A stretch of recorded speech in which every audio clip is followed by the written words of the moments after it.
I'm a bit of a cottage cheese connoisseur, fiend, tomato, same difference. But I've never had the cottage cheese mousse dessert that like a lot of people have strong opinions on. So we're gonna try that today.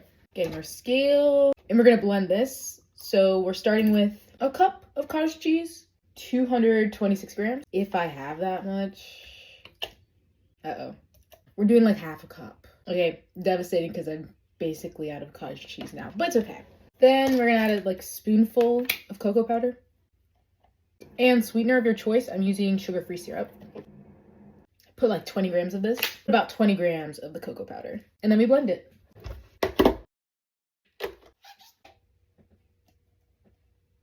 I think it's good. I'm just gonna eat it straight out of here.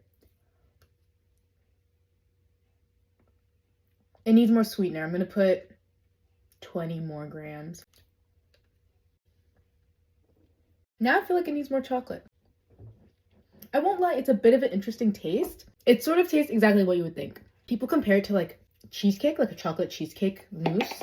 It has like that tang of cheesiness from the cottage cheese, but it's good. However, if you don't like cottage cheese, specifically because of the taste and not the texture, you can sort of tell there's cottage cheese in it. Anyway, I saw people recommend to put it in the freezer and then also add chia seeds as like variations. So we're gonna do that. This half is gonna go into the freezer. This half is gonna get some chia seeds just in the fridge. It still has like a saltiness to it, despite how much syrup I put in it.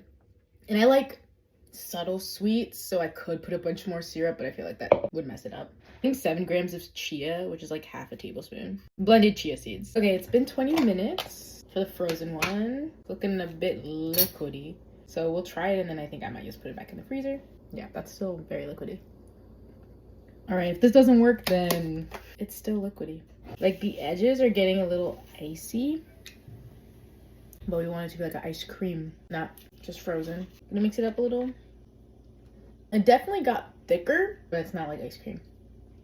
I think the comment I saw was probably just trying to be like, it's a frozen dessert or something, or chill dessert. I'd give it a mid out of 10. If I'm craving something sweet, I'm not thinking of making this. Like, I probably wouldn't make it again. If I have to pull out a blender for a recipe, it has to be really good for me to want to wash all those dishes.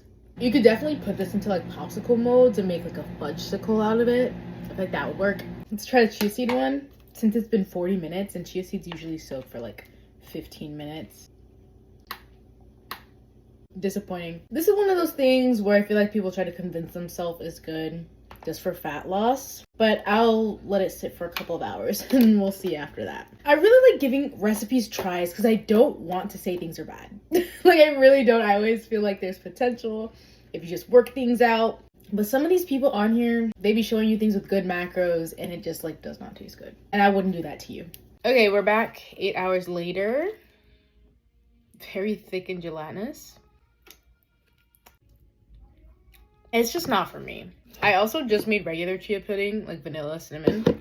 So trying this, the saltiness of the cottage cheese really is there. This is like for if you like cottage cheese and you like chia seeds. If you don't like both of those, this might not convince you to like it. I'm gonna give it a mid out of 10, like the other versions. I might even go as far as to say a bad out of 10. I wouldn't make this again. I don't like negative reviews, but I gotta keep it real with y'all. Let me know what else I should review. Recommendations that you actually like. And make sure they're simple. I don't like complex recipes. I can do it, but like filming harder recipes is just so overstimulating to me.